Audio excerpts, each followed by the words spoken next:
Welcome students.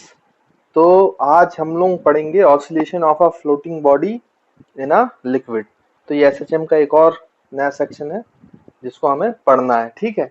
और ये जो सेक्शन है ये आपका उससे रिलेटेड है जो आपने फ्लूइड्स पढ़ा है ना, तो थोड़ा सा आपको बॉयंट फोर्स बॉयंसी वगैरह का आइडिया होना चाहिए, तब आपको ये और अच्छे से क्लियर होगा, समझ में आएगा, ठीक। बाकी मैं तो आपको थोड़ा बहुत बता ही दूंगा। तो oscillation of a floating body in a liquid. अब देखो बच्चों, ये क्या है कि यहाँ पे मान लीजिए इस तरीके से एक वेसल है और इस वेसल में ऐसे लिक्विड फिल हुआ है, लिक्विड भरा हुआ है इस तरीके से। और ये जो लिक्विड है आपको बोला गया है कि इस लिक्विड की डेंसिटी बच्चों रो है, रो, है ना। तो लिक्विड की जो डेंसिटी है वो रो है, तो मैं यहाँ पे भी लिख देता हूँ rho is the density density of liquid. तो लिक्विड की जो डेंसिटी है बच्चों वो आपका रो है, ऐसा दिया गया है, ठीक। उसके बाद मान लीजिए इसमें एक बॉडी है, हम मान लेते हैं एक सिलेंड्रिकल बॉडी है, इस तरीके से सिलेंड्रिकल बॉडी है। और ये जो सिलेंड्रिकल बॉडी है ये फ्लोट कर रही है, मतलब इसका कुछ पार्ट ऊपर है कुछ पार्ट नीचे है। तो मान लीजिए ये जो सिलेंड्रिकल बॉडी है इसकी जो हाइट है वो h है, और मान लीजिए आपने ये निकाल के रखा है कि सिलेंड्रिकल बॉडी की जो लेंथ पानी के अंदर है वो L है। L is the length of cylindrical body which is inside the water, है ना। तो यहाँ पे लिख देते हैं अपन H क्या मान लिया हमने, height of cylindrical body, cylindrical body which is floating, which is floating, है ना। इसी को तो हमने फ्लोटिंग बॉडी माना है, ठीक बच्चों। और आपका ये इसके बाद जो L है, L क्या है, length of body inside the liquid. जो लिक्विड के अंदर है वो आपका कितनी लेंथ है लिक्विड के अंदर, तो वो है आपका L, है ना। तो ऐसे हम मान लेते हैं। और यहाँ पे एरिया ऑफ क्रॉस सेक्शन इसका मान लीजिए L है, और M जो है ये आपका मास ऑफ बॉडी है, इसका मास M है ना। तो mass of body is taken to be M। तो अब हमें ये देखना है कि अगर सोचो ये मान लीजिए अपने अभी इक्विलिब्रियम पोजीशन पर है, इक्विलिब्रियम पोजीशन पे, फिर हम इसको थोड़ा सा नीचे दबाएं। तो हमने इसको जैसे ही थोड़ा सा नीचे दबाएं तो ये नीचे आएगा, फिर क्योंकि बॉयंट फोर्स बढ़ जाएगा। अभी बच्चों ये फ्लोट कर रहा है तो इक्विलिब्रियम में है, तो इसको mg को कौन बैलेंस कर रहा होगा, ये जो लिक्विड बॉयंट फोर्स लगा रहा है ना, तो ये उसको बैलेंस कर रहा होगा। तो नेट फोर्स क्या हो गया होगा, जीरो। लेकिन जैसे ही आप इसको अंदर ले जाओगे तो इसका और वॉल्यूम नीचे आएगा, तो जिसके कारण बॉयंट फोर्स बढ़ जाएगा। क्योंकि आप जानते हैं किसी भी लिक्विड में जो बॉयंट फोर्स होता है, बॉयंट फोर्स किसी भी लिक्विड में जो बॉयंट फोर्स होता है बच्चों वो कितना होता है, बॉयंट फोर्स जो होता है, बॉयंसी जो होती है वो आपका होता है बच्चों कितना, इसको अपन एफ बी से नोट कर लेते हैं, F B is equals to rho V G. और आपको पता है rho is the density of the liquid, V is the volume emerged. याद रखेंगे यहाँ पे जो वॉल्यूम होता है ये वॉल्यूम ऑफ बॉडी नहीं होता है, ये वॉल्यूम इमर्ज्ड है, जितना वॉल्यूम इस पानी के अंदर होगा वो वॉल्यूम है, into acceleration due to gravity. तो बॉयंट फोर्स जो होता है वो किसके बराबर होता है बच्चों, रो वी जी, मतलब density of liquid into volume of emerged body, जितना बॉडी इमर्ज्ड है इमर्ज्ड वॉल्यूम है, और जी जो है वो एक्सेलरेशन ड्यू टू ग्रेविटी है। तो आप सोचो जैसे इसको नीचे आप धकेलोगे तो इसका वॉल्यूम इमर्ज्ड बढ़ जाएगा, वी बढ़ जाएगा, और वी बढ़ जाएगा तो ये बॉयंट फोर्स ऊपर की तरफ ज्यादा ताकत से लगाएगा, mg से ज्यादा। तो ये बॉडी कहाँ जाएगी बच्चों, ऊपर जाएगी। फिर जैसे ऊपर जाएगी फिर उसकी रफ्तार जीरो होगी कहीं ना कहीं, फिर वो नीचे आएगी। तो इस तरीके से वो ऑसिलेशन करेगा, ऑसिलेशन करेगा। तो हमें ये भी चेक करना है कि ये ऑसिलेशन एसएचएम है कि नहीं, और अगर एसएचएम है तो हमें ये फाइंड आउट करना है कि इस बॉडी का टाइम पीरियड क्या होगा, एसएचएम का टाइम पीरियड क्या होगा, ऑसिलेशन का टाइम पीरियड क्या होगा, ठीक। तो ये सारी बातें हमें निकालनी है। तो ये मैंने आपको कुछ बातें बता दी जो आपको पहले से जाननी चाहिए थी। बॉयंट फोर्स आपने फ्लूइड्स में पढ़ा हुआ है पहले, है ना, स्टैटिक फ्लूइड में, ठीक। तो अब हम आगे बढ़ते हैं और इसको सॉल्व करते हैं। तो सबसे पहली बात तो आप नेट फोर्स क्या है, अब हमारे वो स्टेप्स काम आएंगे टाइम पीरियड जब हम निकालते हैं। हमने जो स्टेप्स सीखे थे, तो पहला स्टेप क्या है, identify the equilibrium position and right the mean position force relation, है ना। तो देखो ये जो पोजीशन है, यही पोजीशन तो आपकी मीन पोजीशन है। क्यों बच्चों, क्यों मीन पोजीशन है, क्योंकि यहीं पर आपका नेट फोर्स जो है वो जीरो है। नेट फोर्स जीरो होने का मतलब नीचे की तरफ क्या लग रहा है, mg, और ऊपर की तरफ क्या लग रहा है, बॉइंट फोर्स, वो दोनों बराबर है। तो हम लिख सकते हैं एट मीन पोजीशन, यहाँ पे हम लिख लेते हैं बच्चों एट मीन पोजीशन, है ना, यहां से लिख लेते हैं एट मीन पोजीशन। तो मीन पोजीशन पे क्या होगा, ये ऑब्जेक्ट जो है वो फ्लोट कर रहा है, मतलब नेट फोर्स जीरो है, यानी कि इस mg को कौन बैलेंस कर रहा है बच्चों, बॉइंट फोर्स। तो mg is balance by बॉइंट force. अब mg, तो mg है, और बॉइंट फोर्स कितना लगेगा, तो बॉइंट फोर्स कितना वॉल्यूम इमर्ज्ड है बच्चों, देखो एरिया इनटू लेंथ, तो al। तो हम लिखेंगे density of liquid into volume, volume जो इमर्ज्ड है वो एरिया इनटू लेंथ है, इनटू g। तो एक इक्वेशन अपने पास ये आ गई, है ना, दिस इज इक्वेशन नंबर 1। तो ये आपके पास मीन पोजीशन फोर्स रिलेशन आ गया। आप चाहो तो g और g को कैंसिल कर दो, तो मास ऑफ द बॉडी भी आप लिख सकते हो रो ए एल। तो ये आपकी मास ऑफ द बॉडी है ना। तो ये रिलेशन भी अपने काम का हो जाएगा, यूज आ जाएगा, है ना। तो हमने इन दोनों रिलेशंस को लिख लिया है। तो दिस इज रिलेशन नंबर 2। ठीक है, अब जहां जो यूज होगा वो रिलेशन हम यूज कर लेंगे और उसको ऐसे से हम प्रूफ कर लेंगे, ऐसे ही तो करते हैं हम। उसके बाद फिर हम क्या करेंगे, देखो बच्चों, तो यहाँ तक हमने लिख लिया at mean position force relation हमने लिख लिया है। इसके बाद हमें क्या करना है, किसको डिस्प्लेस करना है। फिर नेक्स्ट स्टेप ये होता था ना कि displace the particle by x, तो आप डिस्प्लेस करो। तो देखो मैं इसको अब डिस्प्लेस करने जा रहा हूँ, इस वाले पार्टिकल को हम नीचे कितना डिस्प्लेस करते हैं बच्चों, x। तो देखो इसको जब x नीचे डिस्प्लेस करेंगे तो ये जो इसका सरफेस है ये भी x नीचे आ जाएगा, है ना। तो अब टोटल लेंथ क्या हो जाएगा, ये लेंथ तो l थी और हमने x डिस्प्लेस किया, तो अब कितना लेंथ इमर्ज हो गया, l प्लस एक्स। तो अब बॉयंसी बदल जाएगी क्योंकि वॉल्यूम इमर्ज ज्यादा हो गया। तो बॉयंसी कहाँ लगती है बच्चों, ऊपर की डायरेक्शन में, ये आपने स्टैटिक फ्लूइड में पढ़ा होगा। और नीचे की डायरेक्शन इसमें क्या लग रहा है, mg। अच्छा, आपने नीचे इसको खिसकाया है, तो जिधर आप खिसकाते हो वो डायरेक्शन आपकी होती है पॉजिटिव और अपोजिट डायरेक्शन होती है बच्चों नेगेटिव, ये तो आपने देखा हुआ है। तो अब हम डिस्प्लेस्ड पोजीशन पे नेट फोर्स लिखते हैं। तो हम लिखेंगे net force at displaced position, है ना बच्चों। तो यहाँ पे लिख देते हैं net force at displaced position.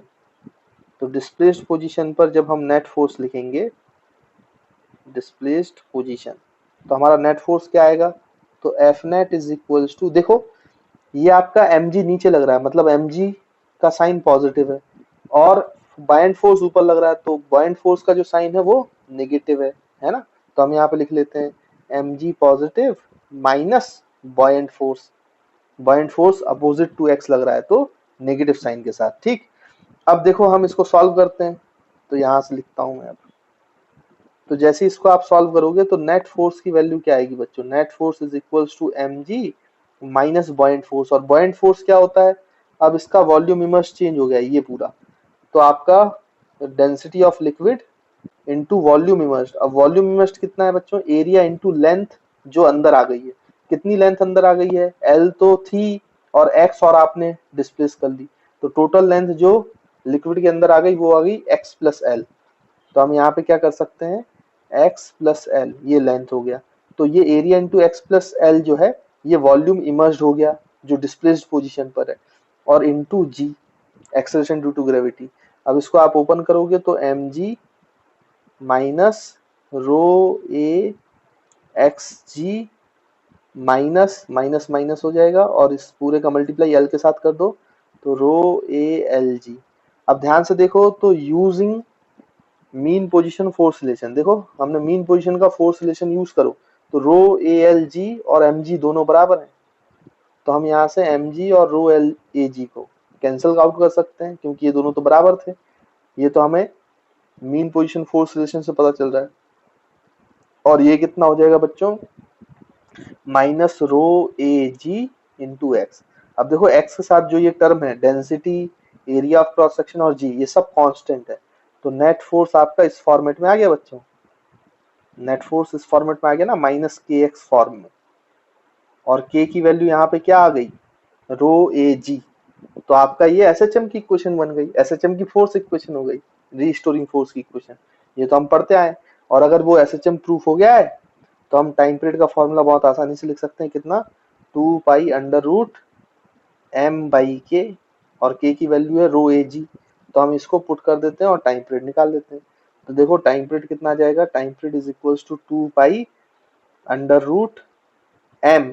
अच्छा, मास को आप देखो यहाँ से भी लिख सकते हो, मास को, मास की वैल्यू क्या है, रो ए एल, ये हमने मीन पोजीशन फोर्स रिलेशन से निकाला हुआ था। तो हम यहाँ पे रो ए एल लिख सकते हैं, डिवाइड बाई आपका कितना बच्चों, यहाँ पर किसके बराबर है, के की वैल्यू है रो ए जी, तो नीचे के की वैल्यू रो ए जी लिख दो। तो रो ए और रो ए कट गया, तो यहाँ से टाइम पीरियड का फॉर्मूला आ गया 2 पाई रूट ओवर कितना बच्चों, एल बाई जी। तो ये हमारा आंसर है। ठीक, अब कभी कभी ये होता है कि आपको एच पता होगा और डेंसिटी ऑफ सॉलिड पता होगा, है ना। डेंसिटी ऑफ सॉलिड मान लीजिए आपका सिग्मा है ना, डेंसिटी ऑफ जो बॉडी है वो मान लीजिए सिग्मा है। तो अगर इसके फॉर्म में लिखा हो तो आप कोई दिक्कत नहीं है, आप तो इसको लिख सकते हो मास को, density of solid into volume, total volume वो मास हो जाएगा। तो आप इसको ऐसे भी लिख सकते हो, 2 पाई रूट ओवर, मास को क्या लिख सकते हो, density of solid sigma into volume, total volume of solid. तो टोटल वॉल्यूम ऑफ सॉलिड हो जाएगा area of cross section into इसकी टोटल हाइट h अपॉन आपका जो बच्चों k है वो तो यही आएगा, रो ए जी। तो यहाँ से a और a कैंसिल हो जाएगा, तो टाइम पीरियड का फॉर्मूला ये आ जाएगा, 2 pi root over sigma h, sigma is the density of the solid या body, h is the height of the body, और ये हो जाएगा रो जी। तो ये भी फॉर्मूला है, ये सिग्मा और डेंसिटी और हाइट के फॉर्म में, और ये आपका लेंथ जो इमर्ज्ड है अगर वो पता है तो रूट एल बाई जी। तो ये आपको कुछ सिंपल पेंडुलम जैसा दिख रहा होगा, है ना। तो टाइम पीरियड कितना आ गया बच्चों, फ्लोटिंग बॉडी का, अगर अपने पास सिलेंड्रिकल फ्लोटिंग बॉडी है और वो एल लेंथ डिप है किसके अंदर, लिक्विड के अंदर, जिसकी डेंसिटी रो है, तो उसका फॉर्मूला है 2 pi root over L by G, है ना। तो आई होप आपको ये जो कॉन्सेप्ट है वो क्लियर होगा, और ऑसिलेशंस कैसे कर रहा है और वो एसएचएम कैसे बना रहा है ये भी आपको क्लियर होगा, है ना, और आपको टाइम पीरियड निकालना आ गया होगा। तो चलिए बच्चों, जो अभी हमने कॉन्सेप्ट सीखा उस पे बेस्ड एक न्यूमेरिकल भी कर लेते हैं ना, और न्यूमेरिकल कर लेंगे तो अपन को कॉन्फिडेंस आ जाएगा कि न्यूमेरिकल हमसे हो जाएंगे, है ना। तो चलिए देखें, ये आपके सामने एक न्यूमेरिकल है, मैं आपको बता देता हूँ क्या बोल रहा है वो। आपके पास एक बॉडी है, सिलेंड्रिकल बॉडी है, बोला गया है उसकी हाइट h है, और इस सिलेंड्रिकल बॉडी की जो डेंसिटी है वो रो है, तो rho is the density of the body, और 3 रो जो है वो डेंसिटी है आपके लिक्विड की, तो डेंसिटी ऑफ लिक्विड, है ना बच्चों, डेंसिटी ऑफ लिक्विड। फिर आपसे क्वेश्चन पूछा गया है, if we slightly compressed and release then find the time period of the oscillation. तो अगर इस बॉडी को आप स्लाइटली कंप्रेस करें, रिलीज करें, तो ये बॉडी आपको पता है, अभी मैं आपको सिखा चुका हूँ, ये ऑसिलेट करेगा, ऑसिलेट करेगा तो आपको इसका टाइम पीरियड बताना है ना। तो चलिए निकालते हैं। तो पहले हमारे पास तो फॉर्मूला है, मैंने पीछे आपको फॉर्मूले बता दिए हैं कि इस तरीके के क्वेश्चन में टाइम पीरियड कैसे निकालते हैं। फिर भी मैं एक बार और आपको सॉल्व करके बता देता हूँ, ताकि आपको समझ में आए कि ऐसे क्वेश्चंस कैसे भी आ जाएं, अगर आप फॉर्मूला भूल जाओ तो उनको सॉल्व कैसे करना है ना। इसलिए मैं आपको पूरी प्रोसीजर बता देता हूँ एक बार और। तो देखिए, ये आपकी मीन पोजीशन है, क्योंकि यहाँ पे नेट फोर्स 0 है, हमने आइडेंटिफाई कर लिया, ये हमारा मीन पोजीशन होगा। और यहीं पर क्या होगा बच्चों, mg और बॉइंट फोर्स एक दूसरे को बैलेंस कर रहे होंगे, और मान लेते हैं कि ये कितने लेंथ अंदर है, बॉडी l लेंथ में अंदर है, तो जो इसका वॉल्यूम इमर्ज्ड है अभी मीन पोजीशन पे वो ये है जो मैंने ब्लू कलर से बनाया है ना, और इसका area of cross section let suppose a है। तो हम लिख सकते हैं at mean position force relation, है ना। तो मीन पोजीशन पर फोर्स रिलेशन क्या होगा वो हम निकाल लेते हैं। तो कैसे निकालेंगे, देखो बच्चों, आपको पता है mg जो है वो किसको बैलेंस करेगा, बॉयंट फोर्स को, है ना। तो आप mg को चाहें तो क्या लिख सकते हैं बच्चों, mg को लिख सकते हैं density into volume, volume of body. तो वो डेंसिटी है बॉडी की कितनी, रो, और वॉल्यूम है बॉडी की कितनी, एरिया इंटू उसकी height A H equals to G. और ये बॉइंट फोर्स आप क्या लिख सकते हो बच्चों, बॉइंट फोर्स होता है density of liquid, density of liquid 3 rho है इंटू वॉल्यूम इमर्स्ड, तो वॉल्यूम इमर्स्ड कितना बच्चों, area of cross section A into length, कितना लेंथ अंदर है पानी के तो एल इंटू जी, तो density of liquid into volume of body immersed into G, ये आपका बॉइंट फोर्स होता है ना। तो बॉइंट फोर्स की वैल्यू क्या हो गई, 3 रो ए एल जी, तो देखो 3 रो ए एल जी किसके बराबर है बच्चों, एम जी के बराबर, तो ये आपका मीन पोजीशन फोर्स रिलेशन हो गया। और इसको चाहो तो आप उपयोग करके एल की वैल्यू भी निकाल सकते हो, है ना। बाद में हमने जो फॉर्मूला ड्राइव किया उससे भी हम निकाल के देखेंगे। तो यहाँ मैं आपको दोनों तरीकों से बता देता हूँ, तो ए और रो कट गए, ए और रो कट गए, है ना बच्चों, और यहाँ से जी और जी भी कट गए, तो एल की वैल्यू आ जाएगी, ये 3L बचा, ये एच बचा, तो यहाँ से एल निकालोगे तो ये h/3 आ जाएगा, मतलब अभी ये h/3 इमर्स्ड है। ठीक है, इसका हम बाद में यूज कर लेंगे। तो ये आपके पास इक्वेशन आ गई, मीन पोजीशन पे आपने फोर्स रिलेशन निकाल लिया। उसके बाद फिर हम क्या करते हैं बच्चों, हम करते हैं net force at displaced position, है ना। अब हम उसको डिस्प्लेस करेंगे सम अमाउंट एक्स, और क्या निकालेंगे उस डिस्प्लेस्ड पोजीशन पर नेट फोर्स। तो चलो बच्चों हम डिस्प्लेस करते हैं। देखो अब इस बॉडी को आपने कितना डिस्प्लेस किया बच्चों, एक्स, तो ये बॉडी एक्स डिस्प्लेस हुई, तो इसकी एल लेंथ और नीचे आ गई, तो टोटल जो बॉडी है वो कितनी लेंथ नीचे आ गई, एल प्लस एक्स, और नीचे डिस्प्लेस किया है तो नीचे की डायरेक्शन मानोगे पॉजिटिव और ऊपर की डायरेक्शन मानोगे नेगेटिव, है ना। ये तो मैं आपको बताता हूँ भाई, हमने कई बार स्टेप में किया है ना, तो अब आपको समझ में आ गया होगा कैसे सॉल्व करते हैं। और नीचे की तरफ mg लग रहा है, ऊपर की तरफ बॉइंट लग रहा है, तो mg पॉजिटिव है और बॉइंट फोर्स क्या है बच्चों, नेगेटिव है। तो हम नेट फोर्स लिखते हैं जल्दी से, तो नेट फोर्स हमारा कितना हो गया, net force equals to mg, नीचे की तरफ तो पॉजिटिव और बॉइंट फोर्स ऊपर की तरफ तो नेगेटिव। अब जो डिस्प्लेस्ड पोजीशन है उसमें बॉइंट फोर्स की क्या वैल्यू होगी बच्चों, माइनस, तो बॉइंट फोर्स होगा डेंसिटी ऑफ लिक्विड मतलब 3 रो इंटू वॉल्यूम इमर्स्ड, तो देखो अब वो कितनी लेंथ अंदर है, एल है कि एल प्लस एक्स है, तो अब एल प्लस एक्स है और एरिया ऑफ क्रॉस सेक्शन तो ए है, तो जो वॉल्यूम अंदर है वो क्या है, लेंथ इंटू एरिया, तो लेंथ इमर्ज हो गई L plus x into area of cross section of the body A into g, acceleration due to gravity. अब हम इस ब्रैकेट को ओपन करें तो देखो ये M G minus 3 rho L into A into G, और माइनस फिर और अगर देखें अपन तो ये x के साथ भी मल्टीप्लाई में आएंगे ना, तो आप जानते हो 3 रो ए जी इंटू एक्स। तो आप देखो using mean position force relation, mean position की फोर्स रिलेशन यूज करो बच्चों, एम जी किसके बराबर है, 3 रो A L G, 3 row A L G के बराबर है, तो देखो 3 रो ए एल जी और एम जी बराबर है, तो हम इनको काट देंगे।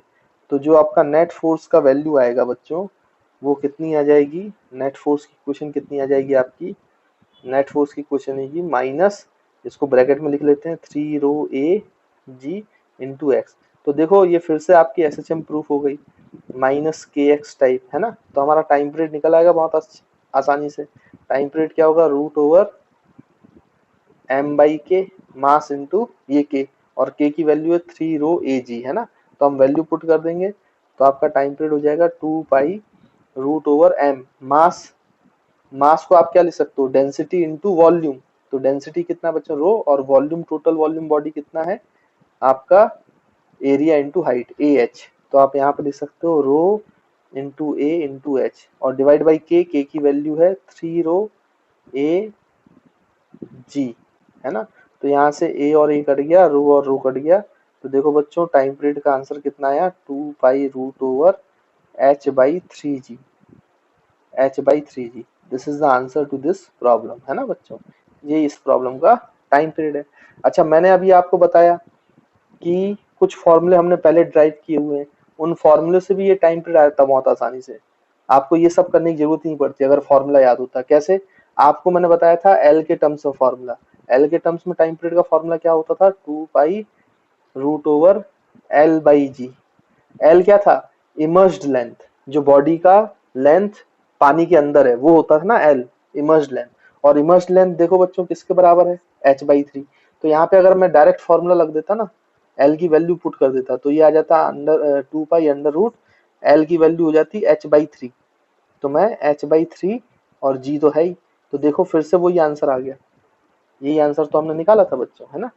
तो इतना सब कुछ करने की जरूरत नहीं पड़ी। अगर मुझे क्या याद है, फॉर्मूला, लेकिन फॉर्मूला याद नहीं है तो फिर मुझे सॉल्व करना होगा। अगर मैं भूल गया हूं तो ये पूरा मुझे सॉल्व करना होगा, और आपको समझ में आ गया होगा कि कैसे सॉल्व करते हैं, है ना। उसके बाद एक और फॉर्मूला मैंने आपको बताया था, उससे भी आप निकाल सकते हो, यही आंसर आएगा 2 पाई रूट ओवर, मैंने आपको बोला था sigma, sigma is the density of solid, मैंने पीछे आपको स्लाइड में लिखवाया हुआ है ना, जब डेरिवेशन किया था, into H, H is the height of body, और rho, rho is the density of liquid, into G, ये भी एक फॉर्मूला था। इससे भी देखो, निकाल के देखो, यही आंसर आएगा आपका 2 pi sigma, sigma is the density of solid, और सॉलिड की डेंसिटी कितनी है बच्चों, रो, इंटू एच, एच तो आपका एच ही है, यहाँ पे भी हाइट एच ही है, इंटू आपका रो, रो यहाँ पे जो रो है वो डेंसिटी ऑफ लिक्विड है, लेकिन इस प्रॉब्लम के लिए डेंसिटी ऑफ लिक्विड 3 रो है, इंटू जी, तो रो और रो कट गया। तो देखो बच्चों, टाइम पीरियड का फिर से आंसर कितना आ गया, 2 पाई रूट ओवर H/3G, तो उस फॉर्मूले से भी आंसर आया। तो आप चाहे कोई भी फॉर्मूला यूज कर लें, नहीं तो आप जो डेरिवेशन की मेथड है, कॉन्सेप्ट है, वो सीख लें कैसे लगाते हैं, तो आप आंसर निकाल सकते हैं ना। तो आई होप आपको इतनी बातें समझ में आई होंगी। अब आप ध्यान से देखो तो यहाँ पर क्वेश्चन में एक शब्द प्रयोग किया गया, स्लाइटली कंप्रेस्ड। इसका क्या मतलब है, ये शब्द देने का कोई मतलब था क्या भाई? जैसे अगर मैं आपसे बोलूं कि एग्जाम्पल के तौर पर कि ये जो हाइट है, मैं यहाँ पे ऐसे कर देता हूँ, ये जो अपन ने हाइट ली थी सिलेंडर बॉडी की, ये मान लीजिए 60 सेंटीमीटर है, और वही सेम क्वेश्चन है। तो आपको पता है कि इस वेसल में जो ये बॉडी है, ये कितनी इमर्ज्ड होगी, H/3, H मतलब 60/3, मतलब ये बॉडी जो है सिलेंड्रिकल बॉडी, ये H/3 60/3 मतलब 20 सेंटीमीटर पानी के अंदर है ना, और 40 सेंटीमीटर पानी के बाहर है ना। इसका मतलब यही है, अगर इसकी डेंसिटी आप रो ले लें और लिक्विड की डेंसिटी 3 रो ले लें इसी सवाल के लिए, तो इसमें ये बोला गया कि कंप्रेस स्लाइटली किया गया, स्लाइटली। इसका क्या मतलब है, स्लाइटली से क्या फर्क पड़ता है? अगर मान लो हम इसको 10 सेंटीमीटर नीचे ले जाते, तो क्या ये एसएचएम नहीं करता? तो स्लाइटली शब्द का प्रयोग करने का क्या मतलब है यहाँ पे? तो बच्चों एक मतलब है, वो आपको समझना पड़ेगा, तो वही मैं आपको समझाना चाहता हूँ। जैसे यहाँ पे तो आप देखो, जब आपने डेरिवेशन किया तो इस चीज का अप्रोक्सीमेशन आपने कहीं नहीं लिया, जैसे हम बहुत सारे केसेस में लेते थे, पहले एग्जांपल्स किए हुए हमने, है ना। तो ये वाले शब्द का हमने बहुत बार प्रयोग किया था उसको एसएचएम बनाने के लिए, लेकिन यहाँ पे तो देखो डायरेक्ट एक्स के प्रोपोर्शनल आ जाता है। यहाँ पे हमने कोई अप्रोक्सीमेशन किया ही नहीं, डायरेक्ट रिजल्ट आ रहा है। तो आप 5 सेंटीमीटर करो, 10 सेंटीमीटर करो, 20 सेंटीमीटर करो, आपका आंसर यही आएगा, मतलब इसी तरीके से आ जाएगा। इसमें कोई दिक्कत वाली बात नहीं है, स्लाइटली शब्द का कोई प्रयोग करने का मतलब नहीं है, लेकिन एक मतलब के लिए यहाँ पे ये शब्द प्रयोग किया गया है। वो मतलब क्या, मैं आपको समझाता हूँ। जैसे इस बॉडी को अगर आप डिस्प्लेस करो बच्चों 10 सेंटीमीटर, तो ये ऑसिलेशन करेगा 10, लेकिन अगर मान लो आप इसको 20 सेंटीमीटर डिस्प्लेस करो, तो 20 सेंटीमीटर में ये ऑसिलेशन कैसे करेगा? जब ये, जैसे आपने इसको 10 सेंटीमीटर दबाया, तो ये ऊपर भी कितना आएगा बच्चों, 10 सेंटीमीटर, 10 सेंटीमीटर दबाया तो एम्पलीट्यूड हो गया आपका 10 सेंटीमीटर, तो 10 सेंटीमीटर वो ऊपर भी आएगा। अगर आपने इसको दबाया 20 सेंटीमीटर, 20 सेंटीमीटर अगर आपने, यहाँ पे लिख देता हूँ, 20 सेंटीमीटर कंप्रेस्ड किया, तो जब ये 20 सेंटीमीटर ऊपर जाएगा तो इसकी नीचे की सरफेस जस्ट किसको टच करेगी बच्चों? नीचे की सरफेस जस्ट पानी के सरफेस को। लेकिन अब सोचो अगर आपने इससे 20 से ज्यादा डिस्प्लेस किया, 20 सेंटीमीटर से ज्यादा नीचे ले गए, 30 सेंटीमीटर, तो फिर ये क्या होगा, ये 30 सेंटीमीटर ऊपर आएगा, लेकिन जैसे ये 30 सेंटीमीटर ऊपर आएगा तो 20 सेंटीमीटर पे तो ये टच कर लेता है सरफेस को, और 30 सेंटीमीटर अगर ऊपर आएगा तो ये तो इसके बाहर ही निकल जाएगा, अब वो लिक्विड के कांटेक्ट में ही नहीं रहेगा, हवा में आ जाएगा। और जैसे ही लिक्विड के बाहर आया तो इस पे सिर्फ अब mg फोर्स लगेगा, बायंट फोर्स तो लगेगा ही नहीं, तो फिर ये एसएचएम होगा ही नहीं। फिर ये क्या हो जाएगा, ऑसिलेशन, वो फिर नीचे आएगा mg की वजह से, फिर पानी में आएगा, बॉयंट लगेगा, फिर वो एसएचएम करेगा, लेकिन फिर पानी के बाहर निकलेगा, कांस्टेंट फोर्स लगेगा, तो वो ऊपर जाएगा, तो फिर वो ऑसिलेशन हो जाएगा। कुछ पार्ट वो ऑसिलेशन करेगा, कुछ पार्ट एसएचएम करेगा, ओवरऑल वो क्या करेगा, ऑसिलेशन करेगा। यानी कि अगर आपको एसएचएम कराना है इस बॉडी को, इस एग्जांपल के लिए अगर हम देखें, तो इस बॉडी के लिए अगर आपको एसएचएम कराना है तो इसको एसएचएम कराने के लिए जो मैक्सिमम एम्पलीट्यूड है वो बच्चों 20 सेंटीमीटर हो सकता है। 20 सेंटीमीटर से ज्यादा ऑसिलेशन आप नहीं करा सकते, 20 सेंटीमीटर के ज्यादा एसएचएम से आप एसएचएम नहीं करा सकते, 20 सेंटीमीटर के ज्यादा एम्पलीट्यूड से आप एसएचएम नहीं करा सकते। जो इसकी स्मॉलर साइड है, ये 40 सेंटीमीटर या 20 सेंटीमीटर, तो स्मॉलर साइड कितनी है बच्चों? 20 सेंटीमीटर। तो आप कितने मैक्सिमम एम्पलीट्यूड से इस ब्लॉक को ऑसिलेट करा सकते हो, एसएचएम करा सकते हो, और ये टाइम पीरियड का फॉर्मूला वैलिड होगा। वो तभी वैलिड होगा जब आप इसको मैक्सिमम स्मॉलर साइड के बराबर एम्पलीट्यूड से बढ़ाओगे। तो यहाँ पे स्मॉलर साइड कितनी है? 20 सेंटीमीटर। तो आप इसको 20 सेंटीमीटर के मैक्सिमम एम्पलीट्यूड से क्या कर सकते हो बच्चों? एसएचएम करा सकते हो, है ना। और फिर ये टाइम पीरियड का फॉर्मूला वैलिड होगा। नहीं तो अगर उससे ज्यादा दबा दोगे तो हवा में आ जाएगा, बॉयंट फोर्स चला जाएगा जो रीस्टोरिंग दे रहा था, और mg कांस्टेंट फोर्स है जिसकी वजह से फिर वो ऑसिलेशन में तब्दील हो जाएगा। फिर उसका अलग तरीके से टाइम पीरियड निकालना पड़ेगा।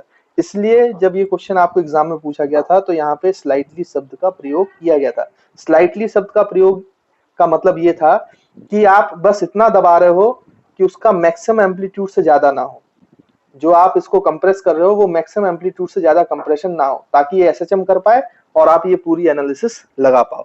क्योंकि अगर आपने मैक्सिमम एम्पलीट्यूड से ज्यादा दबा दिया तो फिर वो हवा में आ जाएगा, और हवा में आ जाएगा तो कांस्टेंट फोर्स लगेगा, बॉयंट फोर्स चला जाएगा, तो आपका फिर वो एसएचएम नहीं करेगा, फिर वो ऑसिलेशन करेगा, है ना। तो आई होप आपको ये कॉन्सेप्ट क्लियर होगा। तो भाई मैक्सिमम एम्पलीट्यूड कितने मैक्सिमम एम्पलीट्यूड से एसएचएम कर सकता है ये पार्टिकल जो फ्लोट करता है? तो उसका आंसर ये है कि स्मॉलर साइड के बराबर, स्मॉलर साइड, चाहे वो पानी के अंदर हो चाहे वो पानी के बाहर हो। अगर मान लो मैं आपसे ये बोलता कि इसी केस में इस तरीके से बच्चों, इसी केस में आपका इस तरीके से होता, जैसे इस केस में तो आपका जो मैक्सिमम एम्पलीट्यूड है जिसमें एसएचएम कर पाता है वो तो आपकी 20 सेंटीमीटर है, क्योंकि 20 सेंटीमीटर स्मॉलर साइड है, वो नीचे है। वैसे अगर मैं बोलता कि आपका जो इस तरीके से वो है, थोड़ा सा देख लेना, छोटा लिख रहा हूं, आपको समझ में आ जाएगा। मान लीजिए कि कुछ ऐसा सिस्टम होता कि ये जो सिलेंडर है ये ऊपर की तरफ 20 सेंटीमीटर निकला होता और नीचे की तरफ 40 सेंटीमीटर होता, तब भी जो मैक्सिमम एम्पलीट्यूड होता वो स्मॉलर साइड ही होती, 20 सेंटीमीटर। वो स्मॉलर साइड चाहे पानी के सरफेस से ऊपर हो चाहे पानी के सरफेस से नीचे हो, जिधर भी स्मॉलर साइड है वही मैक्सिमम एम्पलीट्यूड है जिससे वो एसएचएम कर सकता है। बाकी के एम्पलीट्यूड से वो एसएचएम नहीं कर सकता। उसके बाद फिर वो ऑसिलेशन करेगा उससे ज्यादा अगर आपका कंप्रेशन हो गया, है ना। तो इस बात को आप हमेशा याद रखेंगे, बड़ी इंपॉर्टेंट चीज है ये। तो इसको नोट करके हम यहाँ लिख भी लेते हैं। तो यहाँ पे आप एक नोट लिख लेना। नोट में लिखेंगे हम the maximum amplitude of SHM of a floating body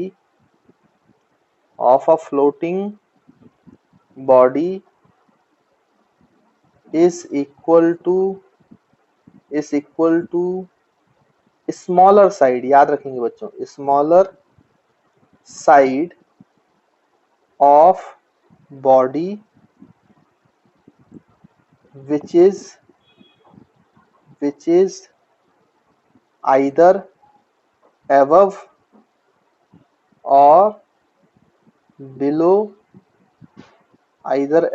or below the surface of liquid, है ना। तो जो मैक्सिमम एम्पलीट्यूड है जिससे वो एसएचएम कर सकता है, ऑसिलेशन नहीं एसएचएम, वो मैक्सिमम एम्पलीट्यूड फ्लोटिंग बॉडी का किसके बराबर होता है बच्चों? स्मॉलर साइड के। जो स्मॉलर साइड है बॉडी की, या तो वो सरफेस के अबव हो या वो सरफेस के बिलो। किसकी सरफेस की? लिक्विड सरफेस के, है ना।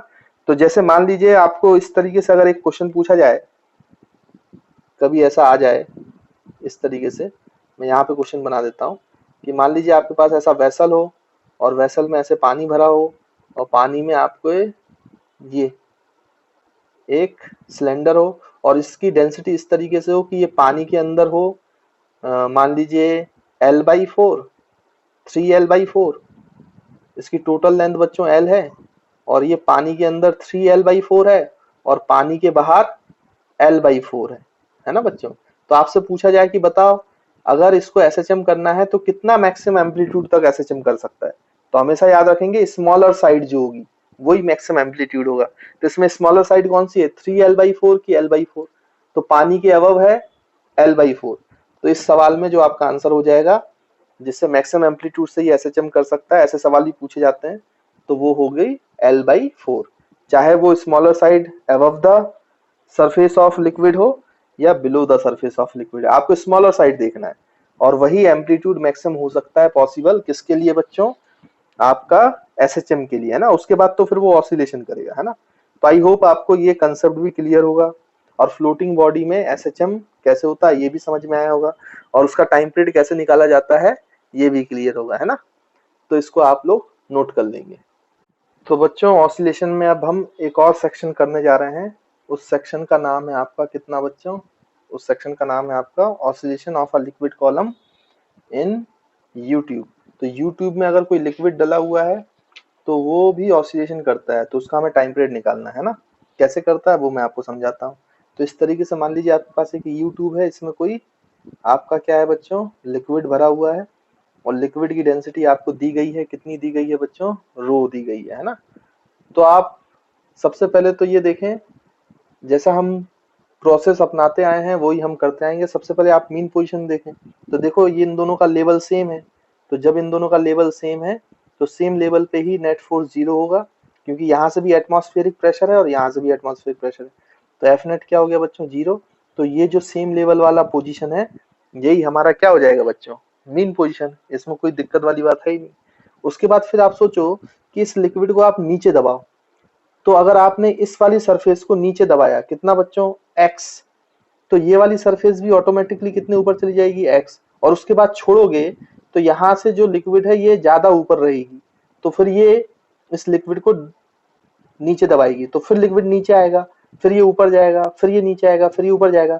तो आप देख पा रहे होगे कि ये लिक्विड की सरफेस इस तरीके से ऑसिलेट करेगा, है ना। ये पूरा फ्लूइड ऐसे ऐसे ऐसे ऐसे ऑसिलेट करेगा, है ना। तो आई थिंक आपको समझ में आ रहा होगा, क्लियर हो रहा होगा। तो जब ये ऑसिलेट करेगा तो इसका कुछ ना कुछ टाइम पीरियड भी होगा, वो टाइम पीरियड हमें निकालना है। तो देखो हम निकालते हैं। सबसे पहले तो हमने इसको डिस्प्लेस किया x, तो x डिस्प्लेस कर दो, तो ये लिक्विड की सरफेस यहाँ आ गई, और जैसे ही आपने इसको x डिस्प्लेस किया तो ये सरफेस नीचे x आया, तो ये सरफेस ऊपर कितना आया बच्चों, x आया। और अगर हम इसको इस लेवल के सेम माने तो ये भी आपका x है, मतलब इस लेवल से इस साइड के कॉलम में कितने ऊपर लिक्विड चला गया बच्चों, 2x, है ना। आपने इसको x नीचे लाया तो इसका लेवल नीचे x आ गया, तो इसका पहले जो सेम लेवल पे था उससे x ऊपर चला गया। तो इसके अब बिलो वाले लेवल से, दोनों का अगर सेम लेवल लें तो इससे कितने ऊपर है ये लिक्विड का कॉलम, तो इसमें कितना एक्स्ट्रा वाटर है, तो 2x हाइट का, है ना। मेरे ख्याल से आपको बात समझ में आ गई होगी। और इसका एरिया ऑफ क्रॉस सेक्शन ए है और इसका एरिया ऑफ क्रॉस सेक्शन भी ए है, यूनिफॉर्म ट्यूब है ना, यू ट्यूब है। चलो ठीक है, तो अब इसके बाद हम इसको सॉल्व करते हैं। ये आपको क्लियर हो गया होगा सिचुएशन। अब देखो जब हम डिस्प्लेस कर देते हैं, हमने सबसे पहले इक्विलिब्रियम पोजीशन फाइंड कर ली, वहां पे नेट फोर्स 0 था वो भी देख लिया, उसके बाद हमने डिस्प्लेस किया।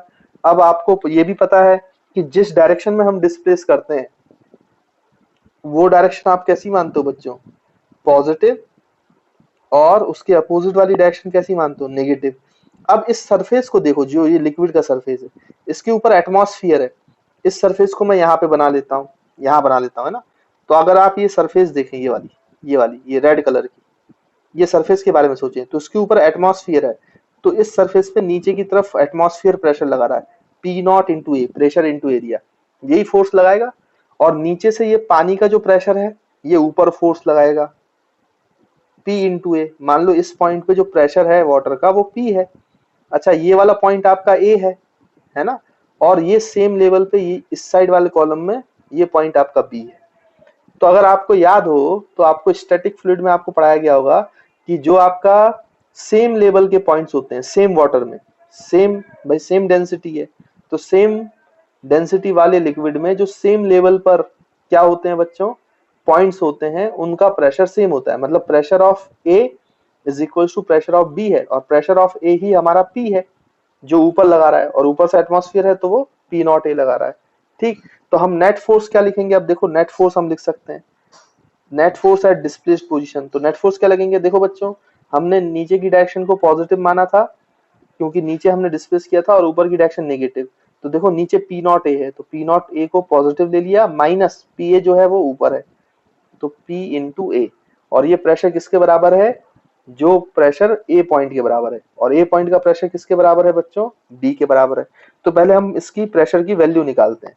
तो देखो हम यहां से लिख सकते हैं जो आपका प्रेशर है P जो इस सरफेस पे लग रहा है वो प्रेशर एट ए के बराबर है जो पॉइंट ए है, और वो पॉइंट बी के बराबर है। अब प्रेशर एट बी कितना है? तो देखो ये एयर के कांटेक्ट में है तो यहाँ पे प्रेशर P नॉट है। और जब आप h हाइट नीचे आते हो तो आपने सीखा होगा लिक्विड में h हाइट नीचे आने पर आपका प्रेशर बढ़ता है। और कितना बढ़ता है बच्चों? Rho H G. Rho is the density of the liquid, h is the height जो आप सरफेस से नीचे आए हो, और g is the acceleration due to gravity. तो देखो b पे आना है तो ऊपर प्रेशर P नॉट है, और B तक आने के लिए, यहां से B तक आने के लिए आप कितनी हाइट नीचे आओगे बच्चों? देखो x प्लस एक्स 2x। तो आपका जो हाइट होगा है ना बच्चों, तो यहाँ पे प्रेशर एट बी क्या हो जाएगा? P नॉट प्लस कितना एक्स्ट्रा प्रेशर बढ़ गया आपका? रो एच जी, और h की वैल्यू 2x है तो ये हो जाएगा rho into 2x into G. तो हमारे पास प्रेशर की वैल्यू आ गई P not plus 2 ρg x, ऐसे लिख लेते हैं, है ना। अब ये वैल्यू ऊपर डाल दो तो नेट फोर्स मिल जाएगा आपको। तो नेट फोर्स क्या मिलेगा बच्चों? P नॉट इंटू ए, और pressure minus pressure into area, तो इसमें सब में एरिया का मल्टीप्लाई होगा और माइनस साइन लग जाएगा तो ये हो जाएगा P not a, direct solve कर रहे हैं हम, और 2 ρg a इंटू एक्स। तो P नॉट ए क्या हो गया बच्चों? कैंसल आउट हो गया, तो इसको हम कैंसिल कर देते हैं। फिर जब हम आगे बढ़ेंगे तो हमें नेट फोर्स का वैल्यू क्या मिलेगा? नेट फोर्स का वैल्यू मिलेगा -2 ρg a, इसको ब्रैकेट में लिख लेते हैं, एक्स। अब देखो ये पूरी क्वांटिटी जो है वो क्या है? वो कांस्टेंट है। तो आपको वैसी इक्वेशन मिल गई ना बच्चों, net force is equals to minus K x type. तो ये प्रूफ हो गया कि ये जो लिक्विड है, लिक्विड का कॉलम है यूट्यूब में, ये जो ऑसिलेशन कर रहा है वो एसएचएम है। और एसएचएम है तो टाइम पीरियड निकालना कोई बड़ी बात नहीं है, टाइम पीरियड बहुत आसानी से निकाला जा सकता है। 2 π√m/k, m is the mass of the liquid और k की वैल्यू 2 ρga। तो टाइम पीरियड का फॉर्मूला आ जाएगा 2π√m/k, और k की वैल्यू है बच्चों 2 ρg इंटू ए, 2 ρg इंटू ए। तो आई होप आपको ये टाइम पीरियड कैसे निकाला ये क्लियर होगा, है ना। और ऑसिलेशन कैसे करता है लिक्विड कॉलम यूट्यूब में ये भी आपको क्लियर होगा। अब इसमें एक बात और है वो भी मैं आपको बता देता हूँ कि जैसे मान लीजिए अगर इस लिक्विड कॉलम की विड्थ हम नेग्लिजिबल माने और पहले मान लें कि ये एल हाइट तक फिल था, एल हाइट तक फिल था, तो यहाँ भी एल हाइट फिल है, तो बच्चों यहाँ भी एल हाइट तक फिल था, है ना। दो लिक्विड कॉलम है ना यूट्यूब में, और इसकी विड्थ जो है इस एल से अगर बहुत कम है, नेग्लिजिबल है मान लीजिए, तो हम इसका मास लिख सकते हैं। मास का फॉर्मूला क्या हो जाएगा बच्चों? Density into volume. और वॉल्यूम कितना लिख सकते हैं? Area into length. तो इस लिक्विड कॉलम में जो एरिया इंटू लेंथ वॉल्यूम है AL, और इस कॉलम में जो वॉल्यूम है वो AL। तो टोटल जो वॉल्यूम हो गया बच्चों कितना हो गया? एक साइड का AL प्लस एक साइड का AL, और ये जो बीच वाला विड्थ है ये L से बहुत छोटा है तो हम इसको नेग्लेक्ट कर सकते हैं। तो जो टोटल वॉल्यूम है अगर इसको नेग्लेक्ट कर दें तो AL प्लस AL हो जाएगा, तो total volume of the liquid हो जाएगा 2AL। तो यहाँ पे मास क्या हो जाएगा बच्चों? डेंसिटी इंटू वॉल्यूम, मतलब 2AL, रो इंटू 2AL। अब ये वैल्यू भी आप चाहो तो यहाँ पे पुट कर दो, तो टाइम पीरियड का एक और फॉर्मूला बन जाएगा। अगर आपको L दिया है L के टर्म्स में, तो आप यहाँ पे लिख सकते हो टाइम पीरियड 2π√, मास, मास की वैल्यू कितनी है बच्चों? रो इंटू 2AL, और डिवाइड बाई आपका कितना? 2 ρg इंटू ए। तो यहाँ से रो और 2a, रो और 2a कैंसिल हो गया, तो टाइम पीरियड का फॉर्मूला आ गया 2π√L/g। L is the length of liquid fill in the U tube. जो लिक्विड कॉलम की लेंथ है जो फिल है यूट्यूब में वो आपका L हो गया, है ना। तो हमारा जो टाइम पीरियड है जनरल जो आपको किताबों में दिया जाता है वो है 2π√L/g, है ना। तो आई होप आपको oscillation of a liquid column in YouTube भी क्लियर होगा। और हमने कैसे टाइम पीरियड निकाला है ये भी आपको क्लियर होगा, है ना। तो इसको आप नोट कर लें। तो देखिए बच्चों, अब हम ये न्यूमेरिकल सॉल्व कर लेते हैं जल्दी से। देखो ये न्यूमेरिकल क्या बोल रहा है आपका, an ideal fluid is filled in U shaped tube as shown in figure, है ना। जैसे फिगर में आपको शोन किया इस टाइप का यू ट्यूब है, उसमें एक आइडियल फ्लूइड को भरा गया है और बोला गया है in equilibrium condition the height of vertical limb, ये जो वर्टिकल लिम है इनमें जो लिक्विड की हाइट है वो h है जब इक्विलिब्रियम में है ना, तो ये बोला गया है इस h, and the length of horizontal limb, ये जो हॉरिजॉन्टल लिम है उसकी भी लेंथ h है। If the liquid in one limb is depressed by 2 centimetre, अगर हम एक लिम में डिप्रेस कर दें लिक्विड को कितना, by 2 centimetre, then determine the minimum time taken for liquid to rise 1 centimetre by 1 centimetre, तो वो 1 सेंटीमीटर राइज करने के लिए कितना टाइम लेगा, मिनिमम टाइम, है ना। Assume all the limbs have uniform area, और आपको ये एज्यूम करना है कि सभी लिम्स का एरिया यूनिफॉर्म है। तो हम मान लेते हैं सभी लिम्स का एरिया ए है। आप देखो जब इक्विलिब्रियम कंडीशन पे है तो ये जो वाटर का लेवल होगा दोनों लिम्स में वो सेम होगा, ये तो आप जानते ही हो, है ना, हाइड्रोस्टैटिक्स से। और उसके बाद फिर हम देखें तो हमने इसको डिप्रेस कर दिया बच्चों, देखो कितना डिप्रेस कर दिया, 2 सेंटीमीटर, ये यहाँ पे आ गया। तो ऑब्वियस सी बात है इसमें भी ये कितना ऊपर चला जाएगा बच्चों, 2 सेंटीमीटर, है ना। तो आप देखो यहाँ से टोटल कितना, 2 सेंटीमीटर, मतलब इसके लेवल से ये इसका जो टॉप लेवल होगा वो 4 सेंटीमीटर ऊपर होगा, है ना। ऐसा हम यूट्यूब वाले अभी जो फ्लूइड था उसका टाइम पीरियड प्रूफ करते समय डिराइव कर चुके हैं, वहां मैंने आपको बता दिया था, है ना। तो खैर अब ये लिक्विड को जैसे यहाँ पे छोड़कर रिलीज करोगे, है ना, हमने क्या किया, डिप्रेस्ड एंड रिलीज्ड, और जैसे ही इसको रिलीज किया तो ये ऊपर की तरफ भागेगा, आपको पता है ऊपर ये कितनी हाइट तक राइज कर जाए, तो बच्चों ये हाइट राइज कर जाए 1 सेंटीमीटर, तो इसको कितना टाइम लगेगा, टाइम ये हमें निकालना, और टाइम भी कौन सा, मिनिमम टाइम। अब मिनिमम टाइम का क्या मतलब है वो भी मैं आपको समझा देता हूँ। तो आप ध्यान से देखो, जब आप इसको डिप्रेस करके छोड़ोगे तो ये 1 सेंटीमीटर राइज होगा, तो कुछ समय लगेगा, फिर ये ऊपर जाएगा, फिर मीन पोजीशन से ऊपर जाएगा, ये आपका मीन पोजीशन है, फिर मीन पोजीशन से ऊपर जाएगा, फिर नीचे आएगा, फिर इसी पोजीशन पे आएगा, तो और टाइम लग जाएगा, फिर नीचे आएगा, फिर आएगा, तो और टाइम लग जाएगा। तो इस पोजीशन पे वो कई बार होगा, जो अलग अलग समय होगा, है ना। ऑसिलेशन में एक पोजीशन पे तो कई बार होता है जब समय अलग अलग होता है ना, ऐसे समय बढ़ता जाएगा। लेकिन पहली बार जब ये पहुंचेगा, यहाँ पे छोड़ा था हमने उसको, पहली बार जब यहाँ पहुंचा, जब वो मीन पोजीशन की तरफ जा रहा था, तब तक जो टाइम होगा वो मिनिमम टाइम है, तो वही हमें मिनिमम टाइम निकालना है। अब वो मिनिमम टाइम कैसे निकालेंगे, तो देखो बच्चों, लेट सपोज ये जो ऑसिलेशन हो रहा है इसका टाइम पीरियड टी है, हम अभी मान लेते हैं, बाद में हम इसके बारे में डिस्कस करेंगे टाइम पीरियड के बारे में। तो अगर इसका टाइम पीरियड टी है तो आप देखो ये जो एसएचएम करेगा फ्लूइड उसका एम्पलीट्यूड 2 सेंटीमीटर होगा, क्योंकि हमने 2 सेंटीमीटर दबा के छोड़ दिया, और हमें 1 सेंटीमीटर तक टाइम निकालना है जब वो मीन पोजीशन की तरफ जा रहा है।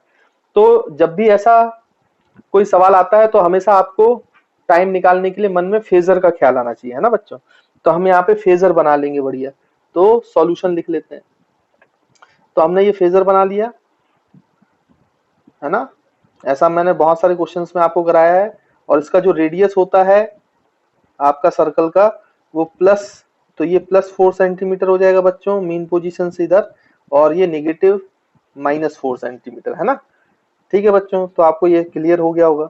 अब देखो ये अगर हम नीचे पॉजिटिव माने तो ये पॉजिटिव एक्सट्रीम से चल रहा है, और ये 1 सेंटीमीटर की पोजीशन तक आता है, तब तक का टाइम चाहिए, है ना। तो ये पॉजिटिव एक्सट्रीम पे पार्टिकल यहाँ पे था, मतलब ये पॉइंट ए है और ये पॉइंट बी है। तो ए पॉइंट से चलने पर, और उसको कब तक चलना है बच्चों, यहाँ पे सॉरी यहाँ पे +2 सेंटीमीटर लिखना चाहिए था, +2 सेंटीमीटर -2 सेंटीमीटर। एम्पलीट्यूड आपका 2 सेंटीमीटर है ना बच्चों, तो इसको करेक्ट कर दीजिएगा, मैंने 4 लिख दिया। तो +2 सेंटीमीटर और -2 सेंटीमीटर, और इसको कहाँ पहुंचना है भाई, 1 सेंटीमीटर। और 1 सेंटीमीटर में ये किस तरफ है भाई, टुवर्ड्स द मीन पोजीशन। तो यहाँ से पहुंचने में जो यहाँ टाइम लगा है ए से बी पर, तो ये जो टाइम है आपको ये निकालना है। अब देखो जब ये बी पे पहुंचेगा तो फेजर में 2 पोजीशन पॉसिबल है, एक ये वाली और एक ये वाली, बट वो मीन पोजीशन की तरफ आ रही है, तो ये हमारी पोजीशन बी है। तो फेजर यहाँ से चला और बी पे पहुंचा, तो यहाँ से चल के यहाँ तक पहुंचने में जो टाइम लगा वो टाइम हमें निकालना है। तो सबसे पहले हमें एंगल निकालना पड़ेगा, ये थीटा कितना एंगल है। तो देखो ये ए है, एम्पलीट्यूड तो बच्चों आपका कितना है, ये वाली साइड, तो ये तो आपकी 2 है, और ये जो पोजीशन है ये किसके बराबर है बच्चों, 1 सेंटीमीटर, तो ये 1 सेंटीमीटर। तो हम कॉस थीटा लगा सकते हैं। तो कॉस थीटा की वैल्यू कितनी आ जाएगी बच्चों, बेस अपॉन हाइपोटेन्यूज, मतलब 1 सेंटीमीटर अपॉन 2 सेंटीमीटर, है ना, तो 1/2। तो थीटा की वैल्यू हो जाएगी, कॉस थीटा अगर 1/2 है तो थीटा की वैल्यू होती है 60 डिग्री। 60 डिग्री मतलब पाई/3, और थीटा को आप क्या लिख सकते हो बच्चों, ओमेगा टी, और ओमेगा को लिख सकते हो 2 पाई टाइम पीरियड। टाइम पीरियड हमने कैपिटल टी माना हुआ है, तो टी इज इक्वल्स टू पाई/3। अब यहाँ से आप टी की वैल्यू निकालोगे तो ये पाई और ये पाई कैंसल, तो टी की वैल्यू आ जाएगा कैपिटल T/6। तो टाइम पीरियड डिवाइड बाई 6, ये हमारा कौन सा टाइम है बच्चों, 1 सेंटीमीटर राइज करने के लिए मिनिमम टाइम है T/6। अब हमें टाइम पीरियड निकालना पड़ेगा, है ना, क्योंकि जब आपको इसका ऑप्शन में आंसर आएगा तो टाइम T/6 नहीं आएगा, वो वेरिएबल्स के फॉर्म में आएगा, एच के फॉर्म में, है ना, रो के फॉर्म में। तो वो हमें निकालना पड़ेगा। वो अब हम कैसे निकालेंगे, तो हमने यूट्यूब में अभी डेरिवेशन किया था, और हमने यूट्यूब में टाइम पीरियड का फॉर्मूला निकाला हुआ है। तो टाइम पीरियड का फॉर्मूला क्या होता है बच्चों, 2 पाई√L/G, है ना, ये फॉर्मूला अभी हमने पढ़ा था। तो इसमें L जो होता है वो height of the water filled in YouTube in equilibrium position, है ना, वो h के बराबर है। तो आप बोलोगे कि सर टाइम पीरियड इसका है 2 पाई√H/G, बट बेटा अगर ये वैल्यू आपने यहाँ डाली तो ये आंसर आपका गलत आ जाएगा। क्यों गलत आएगा, तो मैं आपको समझाता हूँ। तो मैं आपको वापस से उस पेज पे ले जाता हूँ जहाँ पे मैंने आपको डेरिवेशन कराया था। देखो इस पे आ गए हम लोग। तो इसमें आप देखो, इसमें एक चीज थी जो मैंने आपको समझाई थी। मैंने कहा था ये 2 पाई√L/G, यूट्यूब में ऑसिलेशन का टाइम पीरियड तब होता है जब आपने इसका ये जो बेस है ये नेग्लिजिबल माना है। मैंने कहा था ना, इसका वॉल्यूम हम कैलकुलेट नहीं कर रहे हैं, इसको नेग्लिजिबल मान रहे हैं, या इसकी जो विड्थ है वो इस L से बहुत छोटी है ना, अगर ये विड्थ है तो it is very very less than L, तब ये टाइम पीरियड का फॉर्मूला सही है जो हम लगाएंगे। और अगर ऐसा नहीं है, जैसा कि जो हम क्वेश्चन कर रहे हैं उसमें नहीं है, क्योंकि उसमें जो बेस का लिम्ब है वो हाइट के बराबर ही है, उसकी भी हाइट, उसकी भी लेंथ h है ना, तो हम ये वाला फॉर्मूला यूज कर लेंगे। अब ये जनरल फॉर्मूला है ज्यादा, 2 पाई√M/2ρg, है ना, तो मास हम निकाल सकते हैं, वो हम निकाल लेंगे, है ना। तो 2 पाई हम ये वाला यूज नहीं करेंगे, 2 पाई L/G√, हम ये वाला यूज करेंगे 2 पाई M/2ρg। क्यों यूज करेंगे, शायद आप समझ गए होंगे, क्योंकि उसमें जो विड्थ है वो लेंथ ऑफ जो लिम्ब है जिसमें वाटर फील्ड है उससे बहुत ज्यादा छोटा नहीं है ना। तो इस बात का ख्याल रखेंगे, इसलिए मैंने ये क्वेश्चन कराया आपको, है ना। तो ये फॉर्मूला तभी वैलिड है जब width is very very less than length. ठीक, तो हम वापस से आ जाते हैं क्वेश्चन पे। देखो तभी मैंने आपको बोला कि ये जो आपने फॉर्मूला लगाया ये गलत है, क्योंकि यहाँ पे जो विड्थ है वो बहुत छोटी नहीं है, जो लेंथ में पानी भरा हुआ है बराबर ही है, देखो आप, इसलिए ये वाला फॉर्मूला लगाना सही नहीं है ना। तो हम कौन सा फॉर्मूला लगाएंगे बच्चों, अब हम लगाएंगे जो मेन फॉर्मूला हमारा आया था, और उसको याद रखना चाहिए आपको, 2 पाई√मास of the liquid upon 2ρGA, है ना। अब मास हम निकाल लेंगे। तो देखो इस पूरी ट्यूब का क्रॉस सेक्शन एरिया जो है वो सेम है A, और इस पूरी जो आपका पानी भरा था इसमें h हाइट, यहाँ पे h हाइट, यहाँ पे h हाइट, तो टोटल पानी कितनी लेंथ में भरा हुआ है, h plus h plus h मतलब 3h। तो हम वॉल्यूम निकाल लेंगे, लेंथ इंटू एरिया, तो 3h इंटू ए, और उसको डेंसिटी से मल्टीप्लाई कर देंगे तो आपका मास आ जाएगा। तो मास क्या हो जाएगा बच्चों, डेंसिटी इंटू वॉल्यूम। तो डेंसिटी रो है इंटू वॉल्यूम, वॉल्यूम है area of cross section into length, और लेंथ कितना बच्चों, h plus h plus h, तो कितना 3h। तो हमारा जो मास है लिक्विड का वो आ जाएगा 3ρAh।